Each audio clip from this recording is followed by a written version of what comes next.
మా బొమ్మాలే. మీ పేరేం పేరు మరి? నీ పేరే నా పేరు. నా పేరు శిల్పారెడ్డి. నీ పేరు కూడా అదేనా? నీ ఇంటి పేరు నా ఇంటి పేరే. నీ ఇంటి పేరు నా ఇంటి పేరు.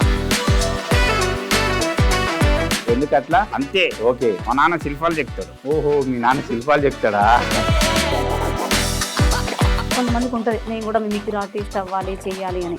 సో దానికి ఎలా ప్రాసెస్ ట్రైనింగ్ ఉంటుందని చెప్పేసి మీరే ట్రైనింగ్ సెంటర్ పెట్టారు కదా. మన దగ్గర నేర్చుకునే వారికి వాయిస్ లో బేస్ ఎలా పెంచుకోవచ్చు, తర్వాత మిమిక్రీ ఎలా నేర్చుకోవచ్చు, తర్వాత ఒక వాయిస్ ని ఎలా పట్టుకోవచ్చు. ఈనా లేదంటే ఆన్లైన్ క్లాసెస్ కూడా చెప్తుంటారు.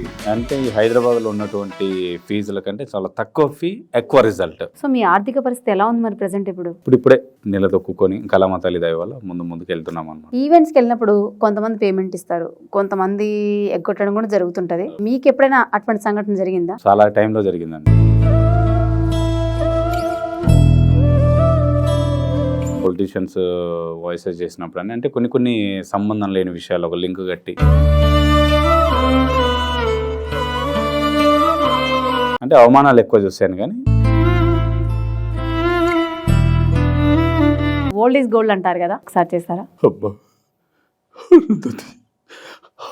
కలుస్తుందమ్మా, దామిస్ రామ్మ, నేనమ్మ మీ బావుని పశుపతిని, రామ్మ రామే. నీకు విషయం తెలుసా? నేను చచ్చి 7 రోజులు అవుతుంది. నీవు మాట్లాడుతుంది బ్రేతాత్మతో.